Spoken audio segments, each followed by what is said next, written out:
Hi friends. ప్రపంచ రాజకీయాలు ఎప్పటికప్పుడు మారిపోతూ ఉంటాయి. స్నేహాలు, విభేదాలు, ఒప్పందాలు అండ్ టారిఫ్లు ఇవన్నీ ఒక్కో దేశ ప్రయోజనాల మీద ఆధారపడి ఉంటాయి. కానీ ఈరోజు మనం మాట్లాడుకోబోయేది ఒక ప్రత్యేకమైన సంబంధం గురించే. అదే అమెరికా అధ్యక్షుడు డొనాల్డ్ ట్రంప్ అండ్ మన ప్రధానమంత్రి నరేంద్ర మోదీ మధ్య. ఒకప్పుడు అన్నదమ్ముల్లా కనబడిన ఈ ఇద్దరి మధ్య తర్వాత ఘర్షణలు మొదలయ్యాయి. కానీ ఇప్పుడు ట్రంప్ మళ్ళీ స్నేహపూర్వక మాటలు చెప్పడంతో మొత్తం మీడియాతో కొత్త రచ్చ మొదలైంది. అయితే ఈ స్నేహం నిజంగానే హృదయపూర్వకమా లేక కేవలం రాజకీయ లెక్కలేనా? ఆ విషయం ఫ్యాక్ట్స్ ఆధారంగా న్యూట్రల్ కోణంలో లోతుగా చూద్దాం.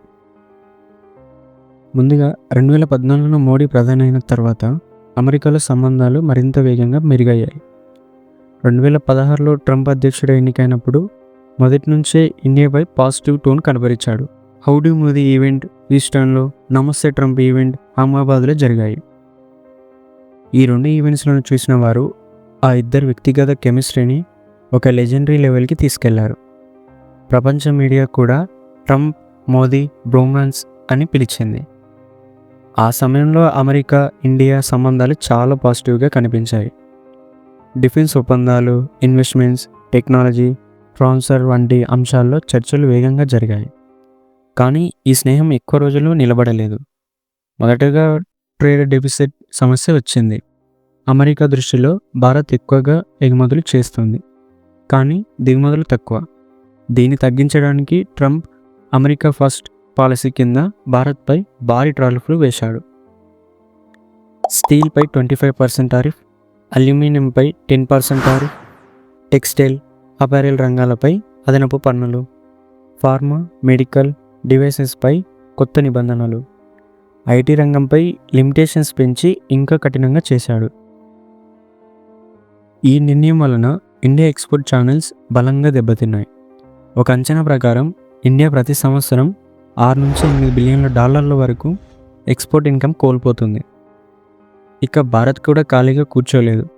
అమెరికా బాదం, యాపిల్, వాల్నట్, హార్లీ డేవిడ్సన్ బైక్లపై వరుసగా టారిఫ్లు వేసింది.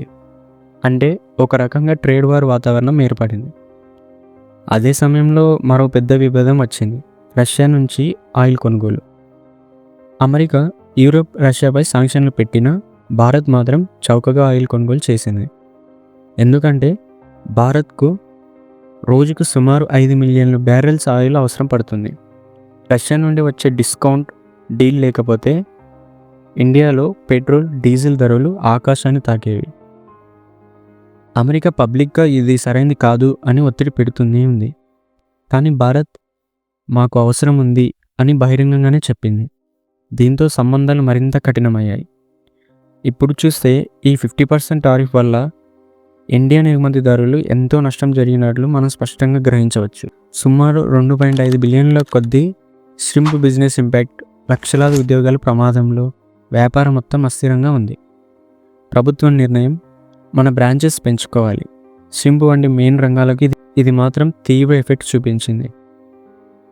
ఇంకొక కీలకం, ఇది భారత్ ఎకానమీపై ఒక వేకప్ కాల్.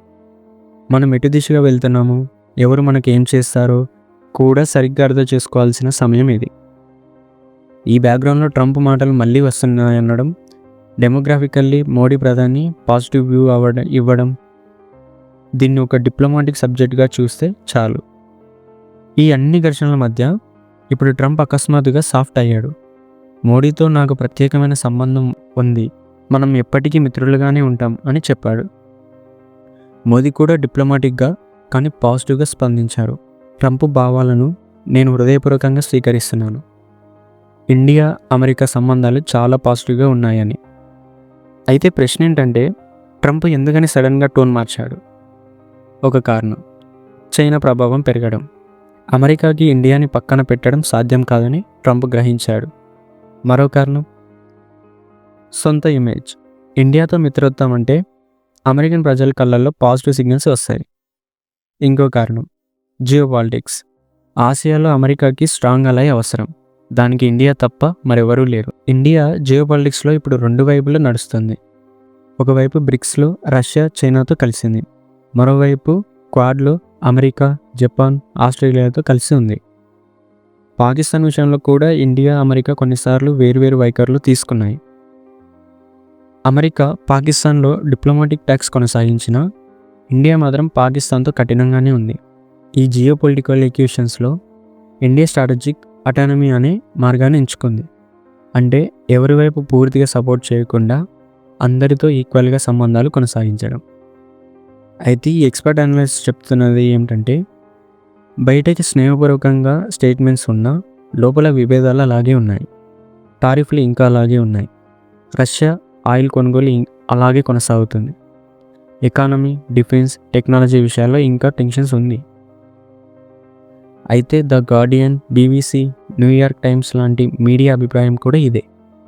మోడీ వ్యక్తిగత సంబంధాల మీద ఎక్కువ ఆధారపడకూడదు, దేశ ప్రయోజనాలను దృష్టిలో పెట్టుకొని న్యూట్రల్ స్ట్రాటజీ కొనసాగించాలి అని స్పష్టంగా రాస్తున్నాయి.